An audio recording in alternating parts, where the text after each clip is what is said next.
ನಿಮ್ಮ news room ಪ್ರತಿದಿನ ರಾತ್ರಿ 9 ಗಂಟೆಗೆ. ನ್ಯೂಸ್ ಎಕ್ಸ್‌ಪ್ರೆಸ್ at 6 ಗೆ ಸ್ವಾಗತ. ನಾನು ಶಕುಂತಲಾ ಭೂಷಣ್. ನಾನಿನ್ನು ಸಿಂಗಲ್ ಅಂತಿದಂತಹ ರಾಗಿಣಿ ಹಾಗೂ ನಾವು ಗಮನಿಸ್ತಾ ಇದೀವಿ ಸಂಜನಾ ಇಬ್ರು ಕೂಡ ಒಂದು ರೀತಿ ಚಲ್ಲಾಟವನ್ನ ಆಡ್ತಾ ಇದ್ದಾರೆ. ಇದೇ ವಿಚಾರಕ್ಕೆ ಸಂಬಂಧಪಟ್ಟಂತ ಅಪ್ಡೇಟ್ಸ್ ಅನ್ನು ಕೊಟ್ಟು ನಾನಿನ್ನು ಸಿಂಗಲ್ ಅಂತಿದ್ದ ನಟಿ ಸಂಜನಾಳ ಮದುವೆ ಸೀಕ್ರೆಟ್ ರಿವೀಲ್ ಆಗಿದ್ದಾದ್ರು ಹೇಗೆ ಎಲ್ಲಾ ಗೊತ್ತಿದ್ರು ನಾನವಳಲ್ಲ ನನಗೇನು ಗೊತ್ತಿಲ್ಲ ಅಂತ ನಟಿ ರಾಗಿಣಿ ಹೇಳ್ತಿರೋದು ಯಾಕೆ? ಡ್ರಗ್ಸ್ ವಿಚಾರದಲ್ಲಿ ವಿದೇಶಕ್ಕೆ ಹಣ ವರ್ಗಾವಣೆಯಾಗಿದ್ದಾದ್ರು ಯಾರ ಅಕೌಂಟ್ನಿಂದ? ಇದೆಲ್ಲವನ್ನ ನೋಡೋಣ ಡ್ರಗ್ಸ್ ದುನಿಯಾ ಎಕ್ಸ್‌ಪ್ರೆಸ್ ನಲ್ಲಿ. ಡ್ರಗ್ಸ್ ಜಾಲದಲ್ಲಿ ಸಿಲುಕಿರುವ ನಟಿ ರಾಗಿಣಿ ದ್ವಿವೇದಿ ಸಿಸಿಬಿ ಅಧಿಕಾರಿಗಳ ಮುಂದೆ ಹೈ ಡ್ರಾಮಾ ಮಾಡ್ತಿದ್ದಾರೆ. ವಿಚಾರಣೆ ಆರಂಭವಾದಾಗಿನಿಂದಲೂ ತನಿಖೆಗೆ ಸಹಕಾರ ನೀಡೋಕೆ ಹಿಂದೇಟು ಹಾಕ್ತಿದ್ದಾರೆ. ಏನೇ ಪ್ರಶ್ನೆ ಕೇಳಿದ್ರು ಅದೇ ರಾಗ ಅದೇ ಹಾಡು ಎಂಬಂತೆ ನಾನವಳಲ್ಲ, ನಂಗೇನು ಗೊತ್ತಿಲ್ಲ, ನಂಗೇನು ನೆನಪಿಲ್ಲ ಅಂತ ಹೇಳ್ತಿದ್ದಾರೆ. ಹೀಗಾಗಿ ರಾಗಿಣಿ ಬಾಯ್ಬಿಡಿಸೋಕೆ ಸಿಸಿಬಿ ಪ್ಲಾನ್ ಬಿ ಸಿದ್ಧ ಮಾಡ್ತಿದೆ ಅಂತ ಹೇಳಲಾಗ್ತಿದೆ.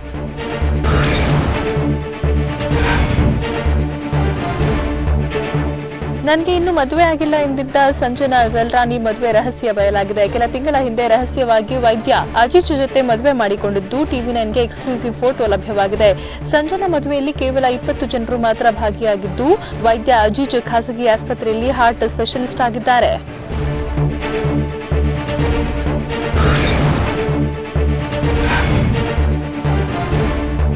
ಸ್ಯಾಂಡಲ್ವುಡ್ಗೆ ಡ್ರಗ್ಸ್ ಜಾಲದ ನಂಟು ಆರೋಪ ಕೇಸ್ನಲ್ಲಿ ನಟಿ ರಾಗಿಣಿ ದ್ವಿವೇದಿ ಸಿಕ್ಕಿ ಬೀಳ್ತಿದ್ದಂತೆ ಪೋಷಕರಲ್ಲಿ ನಡುಕ ಶುರುವಾಗಿದೆ. ಸದ್ಯ ಸಿಸಿಬಿ ವಶದಲ್ಲಿರೋ ರಾಗಿಣಿಯನ್ನ ವೈದ್ಯಕೀಯ ಪರೀಕ್ಷೆಗಾಗಿ ಆಸ್ಪತ್ರೆಗೆ ಕರೆತರಲಾಯಿತು. ಈ ವೇಳೆ ಆಸ್ಪತ್ರೆಗೆ ರಾಗಿಣಿ ತಂದೆ ರಾಕೇಶ್ ಕೂಡ ಆಗಮಿಸಿದ್ರು.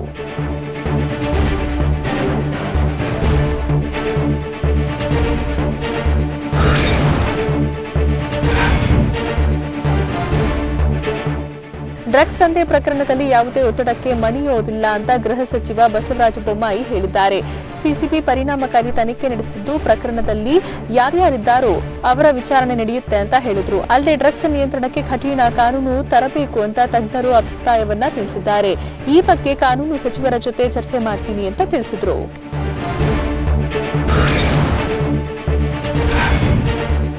ಹೈಫೈ ಪಾರ್ಟಿಗಳನ್ನ ಆಯೋಜಿಸುತ್ತಿದ್ದ ವೀರೇನ್ ಖನ್ನಾ ಮನೆಯ ಸಿಸಿಬಿ ದಾಳಿ ವೇಳೆ ವಿದೇಶಿ ಕರೆನ್ಸಿ ಪತ್ತೆಯಾಗಿದೆ.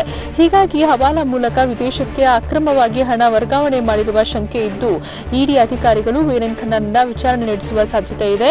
ಇಡಿ ಸಹಾಯಕ ನಿರ್ದೇಶಕ ಬಸವರಾಜು ಹಣ ವರ್ಗಾವಣೆಯ ಬಗ್ಗೆ ನೇರವಾಗಿ ಪ್ರಶ್ನಿಸಲಿದ್ದಾರೆ ಅಂತ ಹೇಳಲಾಗಿದೆ.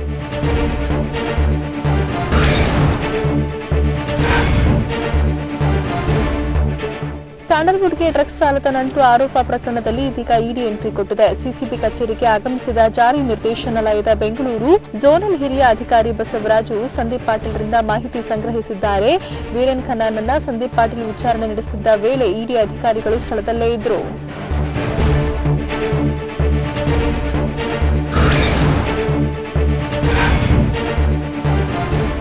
ಸಿಸಿಬಿ ಅಧಿಕಾರಿಗಳು ಡ್ರಿಲ್ ಮಾಡುತ್ತಿದ್ದಂತೆ ರಾಗಿಣಿ ದ್ವಿವೇದಿ ಡ್ರಗ್ಸ್ ಸೇವನೆ ಬಗ್ಗೆ ರವಿಶಂಕರ್ ಮಾಹಿತಿ ಬಿಚ್ಚಿಟ್ಟಿದ್ದಾನೆ.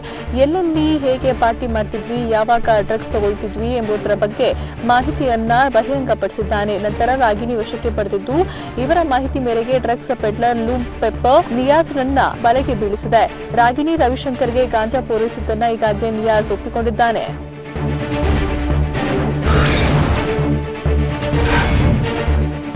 ಬಿಜೆಪಿ, ಕಾಂಗ್ರೆಸ್, ಜೆಡಿಎಸ್ ಸೇರಿ ಎಲ್ಲಾ ಪಕ್ಷದವರು ಡ್ರಗ್ಸ್ ದಂಧೆಯಲ್ಲಿ ಶಾಮೀಲಾಗಿದ್ದಾರೆ. ಹೊಂದಾಣಿಕೆ ರಾಜಕಾರಣದ ಮೂಲಕ ಎಲ್ಲವನ್ನೂ ಮುಚ್ಚಿ ಹಾಕುವ ಪ್ರಯತ್ನ ನಡೆದಿದೆ ಅಂತ ಪ್ರಮೋದ್ ಮುತಾಲಿಕ್ ಆರೋಪಿಸಿದ್ದಾರೆ. ಮೈಸೂರಿನಲ್ಲಿ ಮಾತನಾಡಿದ ಅವರು, ಲವ್ ಜಿಹಾದ್ ಮಾದರಿಯಲ್ಲೇ ಡ್ರಗ್ಸ್ ಜಿಹಾದ್ ನಡೀತಾ ಇದೆ. ಭೂಗತ ಪಾತಕಿ ದಾವೂದ್ ಇಬ್ರಾಹಿಂ ಇದರ ಮೂಲ ರೂವಾರಿ ಅಂತ ಮುತಾಲಿಕ್ ಆರೋಪ ಮಾಡಿದ್ರು.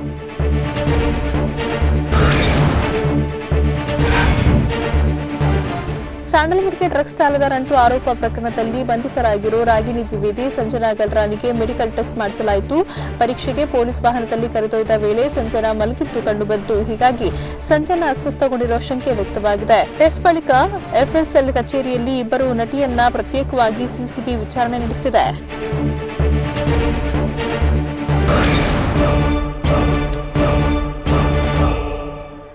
CCB office high voltage centre ಆಗಿದ್ದಾದ್ರೂ ಯಾಕೆ? ಡ್ರಗ್ಸ್ ಪೆಡ್ಲರ್ ಪ್ರಶಾಂತ್ ರಾಂಕನನ್ನ ಪೊಲೀಸರು ಕಿಡ್ಡಾಕೆ ಗೆಡವಿದ ಹೇಗೆ? ಮಳೆಯ ಅಬ್ಬರಕ್ಕೆ ಮುಳುಗಿದ ಬೆಂಗಳೂರಿನ ಸ್ಥಿತಿ ಈಗ ಹೇಗಿದೆ? ಇದೆಲ್ಲವನ್ನ ನೋಡೋಣ ಬೆಂಗಳೂರು ನ್ಯೂಸ್ ಎಕ್ಸ್‌ಪ್ರೆಸ್ನಲ್ಲಿ. ಬೆಂಗಳೂರು ಡ್ರಗ್ಸ್ ಜಾಲದ ಕೇಸ್ನಲ್ಲಿ CCB office high voltage centre ಆಗಿದೆ. ವಿಧಿ ವಿಜ್ಞಾನ ಪ್ರಯೋಗಾಲಯದ ಅಧಿಕಾರಿಗಳು ಸಿಸಿಬಿಗೆ ಎಂಟ್ರಿ ಆಗಿದ್ದು, ಖಾಸಗಿ ಬ್ಯಾಂಕಿನ ಅಧಿಕಾರಿಗಳು ಕೂಡ ಸಿಸಿಬಿಗೆ ಎಂಟ್ರಿ ಕೊಟ್ಟಿದ್ದು, ಆರೋಪಿಗಳ ಮೊಬೈಲ್ ರಿಟ್ರೀವ್ ಮಾಡುವ ಮಾಹಿತಿಯನ್ನ ಹೊತ್ತ ಫೈಲ್ಗಳನ್ನು ತಂದ ಫೋರೆನ್ಸಿಕ್ ಅಧಿಕಾರಿಗಳು ಬಂದಿದ್ದಾರೆ.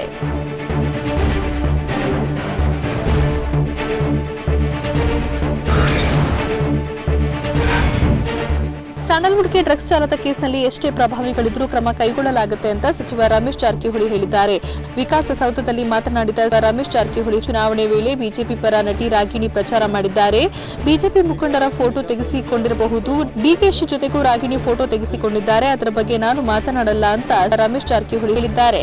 ಇವತ್ತು ಮೊನ್ನೆ ಸನ್ಮಾನ್ ಡಿಕೆ ಶಿವಕುಮಾರ್ ಪಕ್ಕದಲ್ಲಿ ಫೋಟೋ ಬಂದಿದೆ. ಅದು ಅವರು ಅಲ್ಲೆಲ್ಲೂ ಬಂದಿದೆ.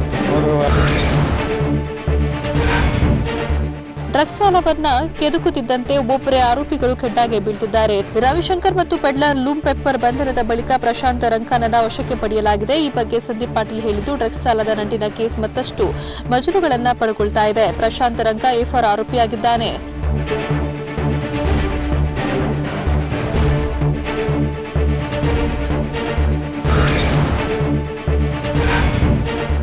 ದಯವಿಟ್ಟು ಒಂದೇ ಇಂಡಸ್ಟ್ರಿಯನ್ನ ಟಾರ್ಗೆಟ್ ಮಾಡಬೇಡಿ. ಡ್ರಗ್ಸ್ ಜಾಲದಲ್ಲಿ ಎಲ್ಲರೂ ಭಾಗಿಯಾಗಿರ್ತಾರೆ ಅಂತ ನಟ ಪುನೀತ್ ರಾಜ್ಕುಮಾರ್ ಹೇಳಿದ್ದಾರೆ.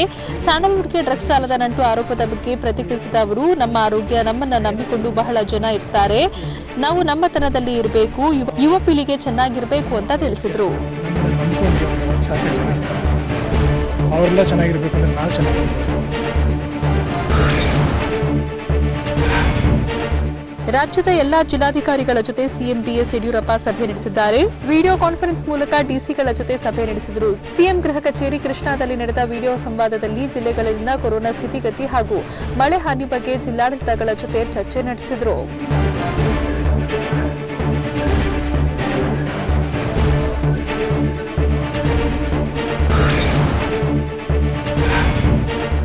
ಬೆಂಗಳೂರಿನಲ್ಲಿ ಕಳೆದ 2 ದಿನದಿಂದ ಸುರಿದ ಭಾರೀ ಮಳೆಗೆ ಕೋಡಿಗೆಹಳ್ಳಿ ಅಂಡರ್ಪಾಸ್ನಲ್ಲಿ ಮಳೆ ನೀರು ನಿಂತು ಅವಾಂತರವೇ ಸೃಷ್ಟಿಯಾಗಿದೆ. ಅಂಡರ್ಪಾಸ್ನಲ್ಲಿ ನೀರು ತುಂಬಿಕೊಂಡಿರೋದ್ರಿಂದಾಗಿ ಇನೋವಾ ಕಾರು ಮುಳುಗಡೆಯಾಗಿತ್ತು. ಮುಳುಗಿ ಹೋಗಿದ್ದ ಕಾರನ್ನ ಜೆಸಿಬಿಯಿಂದ ಸ್ಥಳೀಯರು ಹೊರತೆಗೆದಿದ್ದಾರೆ.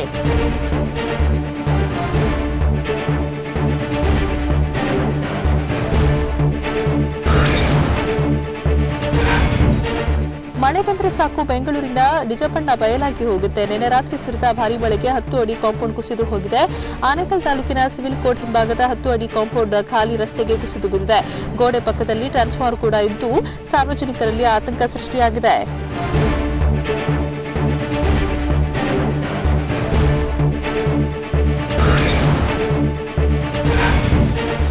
ಕಳೆದ 2 ದಿನದಿಂದ ರಾಜಧಾನಿಯಲ್ಲಿ ಸುರಿತಿರುವ ಮಳೆ ಬೆಂಗಳೂರಿಗರನ್ನ ಕಂಗೆಡುವಂತೆ ಮಾಡಿದೆ. ಬೆಂಗಳೂರಿನ ಹೊರಮಾವು ಸಾಯಿಬಾಬು ಲೇಔಟ್ನಲ್ಲಿ ಮಳೆ ನೀರು ಮನೆಗಳಿಗೆ ನುಗ್ಗಿ ಅವಾಂತರ ಸೃಷ್ಟಿಯಾಗಿತ್ತು. 200ಕ್ಕೂ ಹೆಚ್ಚು ಮನೆಗಳಿಗೆ ನೀರು ನುಗ್ಗಿದ್ದು ಏರಿಯಾದ ನಿವಾಸಿಗಳು ಪರದಾಡುವಂತಾಯಿತು. ನಿನ್ನೆ ರಾತ್ರಿ ಭರ್ಜರಿ ಮಳೆಗೆ ಹಲವು ವಾಹನಗಳು ಮುಳುಗಡೆಯಾಗಿದ್ವು.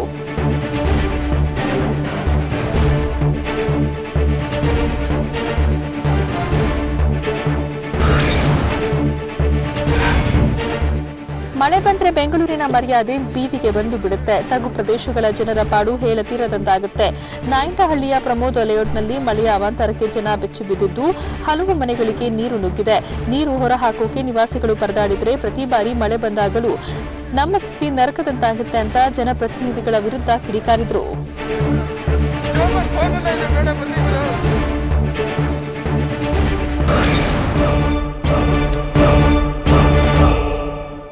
ದೇಶದಲ್ಲಿ ಕೊರೋನಾ ಸೋಂಕಿತರ ಸಂಖ್ಯೆ 1 ಲಕ್ಷ ಗಡಿ ಮುಟ್ತಾ ಇರೋದ್ಯಾಕೆ? ಆರೋಗ್ಯ ವಿಚಾರಿಸುವುದಕ್ಕೆ ಫೋನ್ ಮಾಡಿದ ನರ್ಸ್ಗೆ ಸೋಂಕಿತನಿಂದ ನಿಂದನೆ. ಕೋವಿಡ್ ಸೆಂಟರ್ನ ಅವ್ಯವಸ್ಥೆಯನ್ನೇ ಹಾಡಾಗಿಸಿದ್ದು ಯಾರು? ನೋಡೋಣ ಕೊರೋನಾ ಹಾಟ್ಸ್ಪಾಟ್ನಲ್ಲಿ. ವಿಶ್ವದಾದ್ಯಂತ ಕೊರೋನಾ ವೈರಸ್ನ ಅಬ್ಬರಕ್ಕೆ ಕೊನೆಯೇ ಇಲ್ಲದಂತಾಗಿದ್ದು ಸೋಂಕಿನಿಂದಾಗಿ 2,80,22,276 ಜನ ಹೈರಾಣಾಗಿದ್ದಾರೆ. ವೈರಸ್ ಅಟ್ಟಹಾಸದಿಂದಾಗಿ ಜಗತ್ತಿನಲ್ಲಿ 90 ಲಕ್ಷ ಜನ ಜೀವ ಕಳೆದುಕೊಂಡಿದ್ದಾರೆ. 2 ಕೋಟಿ ಜನ ವೈರಸ್ ವಿರುದ್ಧ ಹೋರಾಡಿ ಗುಣಮುಖವಾದರೆ 70 ಲಕ್ಷ ಜನ ಕೊರೋನಾದಿಂದ ನರಳಾಡಿ ಆಸ್ಪತ್ರೆಯಲ್ಲಿ ಚಿಕಿತ್ಸೆ ಪಡೆಯುತ್ತಿದ್ದಾರೆ.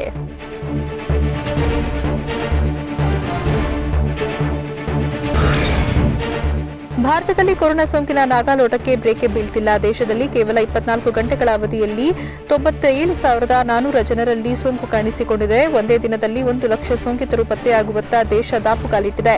ಅಮೆರಿಕ, ಬ್ರೆಜಿಲ್ ಅನ್ನು ಮೀರಿ ಭಾರತದಲ್ಲಿ ಸೋಂಕಿತರ ಸಂಖ್ಯೆ ಕ್ಷಣಕ್ಕೂ ದುಪ್ಪಟ್ಟಾಗ್ತಿರುವುದು ಆತಂಕಕ್ಕೆ ಕಾರಣವಾಗಿದೆ.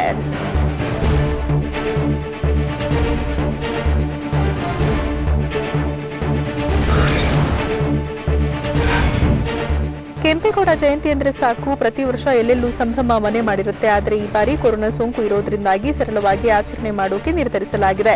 ಇನ್ನು ಕೆಂಪೇಗೌಡ ಪ್ರಶಸ್ತಿ ವಿತರಣೆಗೆ ದೊಡ್ಡ ಸವಾಲಾಗಿರುತ್ತೆ. ಈ ಬಾರಿ ಕೊರೋನಾ ವಾರಿಯರ್ಸ್ಗೆ ಕೆಂಪೇಗೌಡ ಪ್ರಶಸ್ತಿ ನೀಡುವ ಮೂಲಕ ಗೌರವ ಸಲ್ಲಿಸಲಾಗುತ್ತೆ.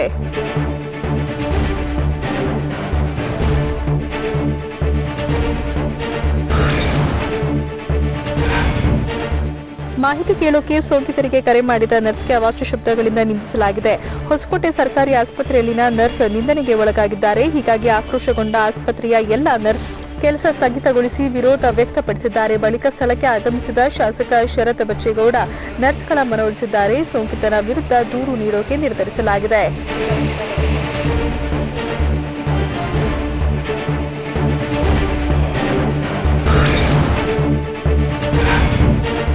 ದಾವಣಗೆರೆ ಜಿಲ್ಲೆಯಲ್ಲಿ ಕೊರೋನಾ ಸೋಂಕು ತಾಂಡವ ನೃತ್ಯ ಆಡ್ತಾ ಇದೆ. ಜಿಲ್ಲೆಯ 10ಕ್ಕೂ ಹೆಚ್ಚು ಪೊಲೀಸ್ ಸ್ಟೇಷನ್ಗಳ ಸಿಬ್ಬಂದಿಗೆ ಕೊರೋನಾ ಸೋಂಕು ಒಕ್ಕರಿಸಿಕೊಂಡಿದೆ.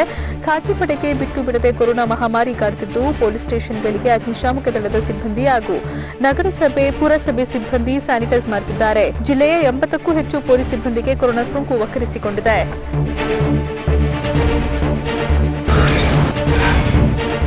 ರಾಯಚೂರು ಜಿಲ್ಲೆಯಲ್ಲಿ ಕೊರೋನಾ ಸೋಂಕಿನ ಅಬ್ಬರ ಹೆಚ್ಚಾಗ್ತಾನೆ ಇದ್ದು ಸೋಂಕಿನಿಂದಾಗಿ ಆಘಾತ ಹೆಚ್ಚಾಗ್ತಾನೆ ಇದೆ. ಜಿಲ್ಲೆಯಲ್ಲಿ ಇವತ್ತು ಸಹ 108 ಜನರಿಗೆ ಸೋಂಕು ಒಕ್ಕರಿಸಿಕೊಂಡಿರುವ ಸಾಧ್ಯತೆ ಇದೆ.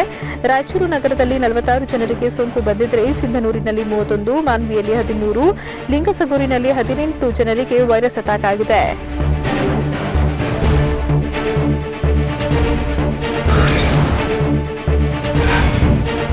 ಮೈಸೂರು ಜಿಲ್ಲೆಯಲ್ಲಿ ಕೊರೋನಾ ವೈರಸ್ ಸೋಂಕು ಎಲ್ಲೆಗೂ ಸಿಗದೆ ಅಟ್ಟಹಾಸ ಮೆರೀತಾನೆ ಇದೆ. ಜಿಲ್ಲೆಯ ಎಚ್ಡಿ ಕೋಟೆಯ ಕೋವಿಡ್ ಕೇರ್ ಸೆಂಟರ್ನಲ್ಲಿ ಚಿಕಿತ್ಸೆ ಪಡೆಯುತ್ತಿರುವ ಸೋಂಕಿತ ವ್ಯಕ್ತಿ ಇಲ್ಲಿ ವ್ಯವಸ್ಥೆ ಸರಿ ಇಲ್ಲ ಅಂತ ಬೇಸರ ವ್ಯಕ್ತಪಡಿಸಿದ್ದಾರೆ. ಅನ್ನ ಕೊಟ್ಟಿಲ್ಲ, ಬಿಸಿ ನೀರು ಕೊಟ್ಟಿಲ್ಲ ಅಂತ ಹಾಡಿದ್ದು ಪದ ಕಟ್ಟಿ ಹಾಡಲು ಇಲ್ಲಿನ ವ್ಯವಸ್ಥೆ ಕಾರಣ ಅಂತ ಎಚ್ಡಿ ಕೋಟೆಯ ಏಕಲವ್ಯ ಹೇಳಿದ್ದಾರೆ. ಬೆಳಗ್ಗೆ ಅನ್ನ ಕೊಟ್ಟಿಲ್ಲ, ಬೆಳಗ್ಗೆ ತಿಂಡಿ ಕೊಟ್ಟಿಲ್ಲ, ಹೆಂಗಿರ್ಬೇಕು ನಾವು?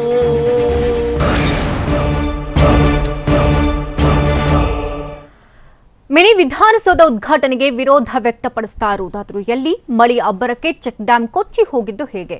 ಪಬ್ಜಿ ಆಡಬೇಡ ಅಂತ ಹೇಳಿದ್ದಕ್ಕೆ ಮಗ ಸೂಸೈಡ್ ಮಾಡಿಕೊಂಡಿದ್ದಾದ್ರೂ ಎಲ್ಲಿ? ಇಂತಹ ಕೌತುಕದ ಸುದ್ದಿಯನ್ನು ನೋಡೋಣ ಸ್ಟೇಟ್ ನ್ಯೂಸ್ ಎಕ್ಸ್‌ಪ್ರೆಸ್‌ನಲ್ಲಿ.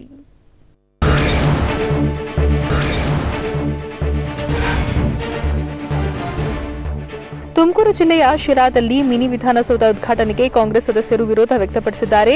ಕಾಂಗ್ರೆಸ್ ಅವಧಿಯಲ್ಲಿ ಮಿನಿ ವಿಧಾನಸೌಧ ಮಂಜೂರಾಗಿದೆ, ಆದರೆ ಮಾಜಿ ಸಚಿವ ಟಿಬಿ ಜಯಚಂದ್ರ ಅವರನ್ನ ಆಹ್ವಾನ ಮಾಡಿಲ್ಲ. ಬೈ ಎಲೆಕ್ಷನ್ ಹೊತ್ತಲ್ಲಿ ಮಿನಿ ವಿಧಾನಸೌಧ ಉದ್ಘಾಟನೆ ಬೇಡ ಅಂತ ಗರಂ ಆದ್ರು.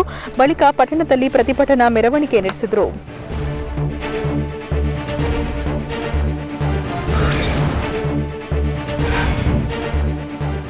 ತುಮಕೂರು ಜಿಲ್ಲೆ ಶಿರಾದಲ್ಲಿ ವಿರೋಧದ ಮಧ್ಯೆಯೂ ಮಿನಿ ವಿಧಾನಸೌಧವನ್ನು ಉದ್ಘಾಟಿಸಲಾಯಿತು. ಸಚಿವರಾದ ಮಾಧುಸ್ವಾಮಿ, ಆರ್ ಅಶೋಕ್ ಗಿಡಕ್ಕೆ ನೀರು ಹಾಕುವ ಮೂಲಕ ಮಿನಿ ವಿಧಾನಸೌಧವನ್ನು ಲೋಕಾರ್ಪಣೆಗೊಳಿಸಿದ್ರು. ಇನ್ನು ಈ ವೇಳೆ ಕಾರ್ಯಕ್ರಮಕ್ಕೆ ಮಾಜಿ ಸಚಿವ ಜಯಚಂದ್ರ ಅವರನ್ನ ಆಹ್ವಾನಿಸಿಲ್ಲ. ವಿಧಾನಸೌಧ ಉದ್ಘಾಟಿಸುವುದು ಬೇಡ ಅಂತ ಕೈ ಕಾರ್ಯಕರ್ತರು ಧರಣಿ ನಡೆಸಿದ್ರು.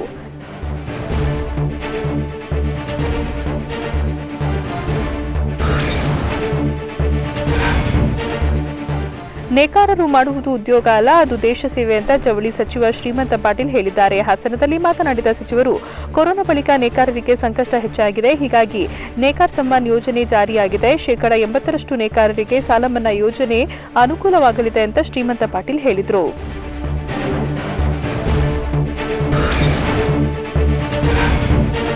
ಚಿತ್ರದುರ್ಗ ಜಿಲ್ಲೆ ಹಿರಿಯೂರು ತಾಲೂಕಿನ ದೇವರಕೊಟ್ಟ ಗ್ರಾಮದ ಬಳಿ ಚೆಕ್ ಡ್ಯಾಂ ಒಂದು ಕೊಚ್ಚಿ ಹೋಗಿದೆ. ವೇದಾವತಿ ನದಿಗೆ ಅಡ್ಡಲಾಗಿ ಚೆಕ್ ಡ್ಯಾಂ ನಿರ್ಮಿಸಲಾಗಿತ್ತು, ಆದರೆ ಭರ್ಜರಿ ಮಳೆಗೆ ಹೇಳ ಹೆಸರಿಲ್ಲದಂತೆ ಕೊಚ್ಚಿ ಹೋಗಿದೆ. ಹೀಗಾಗಿ ಚೆಕ್ ಡ್ಯಾಂ ಅನ್ನು ಗುತ್ತಿಗೆದಾರ ಕಳಪೆಯಾಗಿ ನಿರ್ಮಾಣ ಮಾಡಿದ್ದಾನೆ ಅಂತ ಸ್ಥಳೀಯರು ಆಕ್ರೋಶ ವ್ಯಕ್ತಪಡಿಸಿದರು.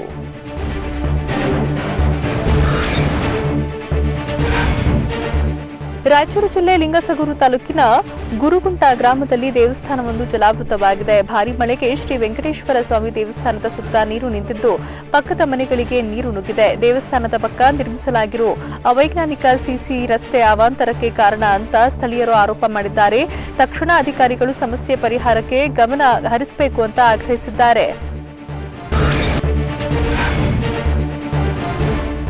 ಡ್ರಗ್ಸ್ ಮಾಫಿಯಾವನ್ನ ಪಕ್ಷಾತೀತವಾಗಿ ವಿರೋಧಿಸಬೇಕು. ಮಾದಕ ವಸ್ತುಗಳ ಬಳಕೆ ಯುವ ಪೀಳಿಗೆಯನ್ನ ಹಾಳು ಮಾಡುತ್ತಿದೆ ಅಂತ ಶಿಕ್ಷಣ ಸಚಿವ ಸುರೇಶ್ ಕುಮಾರ್ ಹೇಳಿದ್ದಾರೆ. ಧಾರವಾಡದಲ್ಲಿ ಮಾತನಾಡಿದ ಸಚಿವರು, ಯುವಕರು ಡ್ರಗ್ಸ್ಗೆ ಅಡಿಕ್ಟ್ ಆಗ್ತಿದ್ದಾರೆ, ಆದರೆ ಶತ್ರು ರಾಷ್ಟ್ರಕ್ಕೆ ಅನುಕೂಲವಾಗುತ್ತೆ. ಹೀಗಾಗಿ ಡ್ರಗ್ಸ್ ಮಾಫಿಯಾ ವಿರುದ್ಧ ಹೋರಾಡಬೇಕಾಗಿದೆ. ಪಕ್ಷಾತೀತವಾಗಿ ಎಲ್ಲರೂ ಒಟ್ಟಾಗಿ ವಿರೋಧ ಮಾಡಬೇಕು ಅಂತ ಹೇಳಿದರು.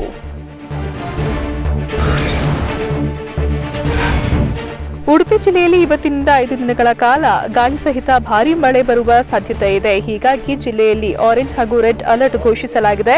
ಸೆಪ್ಟೆಂಬರ್ 11ರಂದು ಹವಾಮಾನ ಇಲಾಖೆ ರೆಡ್ ಅಲರ್ಟ್ ಎಚ್ಚರಿಕೆ ಕೊಟ್ಟಿತ್ತು. ಈ ಅವಧಿಯಲ್ಲಿ 205 ಎಂಎಂಗೂ ಅಧಿಕ ಮಳೆಯಾಗುವ ಸಾಧ್ಯತೆ ಇದೆ. ಸೆಪ್ಟೆಂಬರ್ 10, 12, 13 ಹಾಗೂ 14ರಂದು ಆರೆಂಜ್ ಅಲರ್ಟ್ ಎಚ್ಚರಿಕೆ ನೀಡಿದ್ದು, ಈ ದಿನಗಳಲ್ಲಿ ಜಿಲ್ಲೆಯಲ್ಲಿ ಪ್ರತಿದಿನ 204 ಎಂಎಂ ಮಳೆಯಾಗುವ ನಿರೀಕ್ಷೆ ಇದೆ.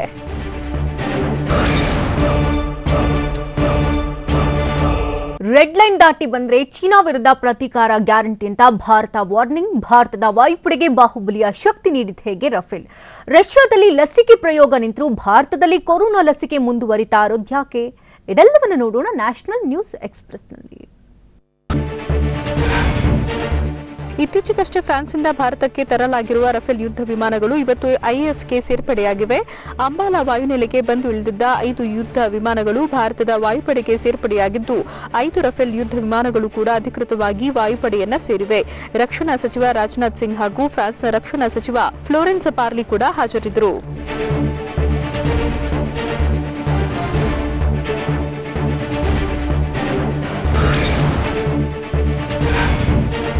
ಇಂದು ಜಿಎಸ್ಟಿ ಮಂಡಳಿಯ ಸಭೆ ನಡೆಯಲಿದೆ. ಕೇಂದ್ರ ಸರ್ಕಾರ ನೀಡಿರುವ 2 ಆಯ್ಕೆಗಳನ್ನು ತಿರಸ್ಕರಿಸೋಕೆ 10 ರಾಜ್ಯ ಸರ್ಕಾರಗಳು ನಿರ್ಧರಿಸಿವೆ. ಕೇಂದ್ರ ಸರ್ಕಾರವೇ ಸಾಲ ಪಡೆದು ರಾಜ್ಯಗಳಿಗೆ ಜಿಎಸ್ಟಿ ನಷ್ಟ ಪರಿಹಾರ ನೀಡಲಿ ಅಂತ 10 ರಾಜ್ಯಗಳು ಬಿಗಿಪಟ್ಟು ಹಿಡಿದಿವೆ.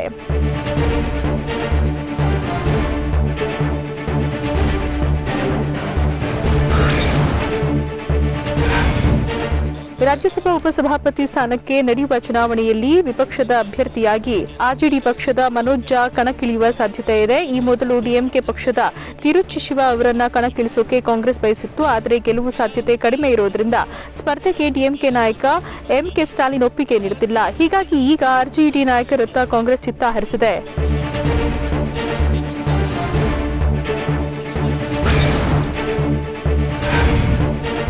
ಬ್ರಿಟನ್ನ ಆಸ್ಟ್ರಾಜೆನಿಕ್ ಕಂಪನಿಯು ಕೊರೋನಾ ಲಸಿಕೆಯ ಪ್ರಯೋಗ ಸ್ಥಗಿತಗೊಳಿಸಿದೆ. ಆಸ್ಟ್ರಾಜೆನಿಕ್ ಕಂಪನಿಯ ಜೊತೆಗೆ ಒಪ್ಪಂದ ಮಾಡಿಕೊಂಡಿರುವ ಭಾರತದ ಸೆರಮ್ ಇನ್ಸ್ಟಿಟ್ಯೂಟ್ ಈ ಬಗ್ಗೆ ಮಾಹಿತಿಯನ್ನ ಡ್ರಗ್ಸ್ ಕಂಟ್ರೋಲರ್ ಜನರಲ್ ಆಫ್ ಇಂಡಿಯಾಗೆ ನೀಡಿಲ್ಲ. ಹೀಗಾಗಿ ಡಿಸಿಜಿಐ ಸೆರಮ್ ಇನ್ಸ್ಟಿಟ್ಯೂಟ್ಗೆ ನೋಟಿಸ್ ನೀಡಿದೆ. ಆದರೆ ಭಾರತದಲ್ಲಿ ಸೆರಮ್ ಇನ್ಸ್ಟಿಟ್ಯೂಟ್ ತನ್ನ ಲಸಿಕೆ ಪ್ರಯೋಗ ಮುಂದುವರೆಸಿದೆ.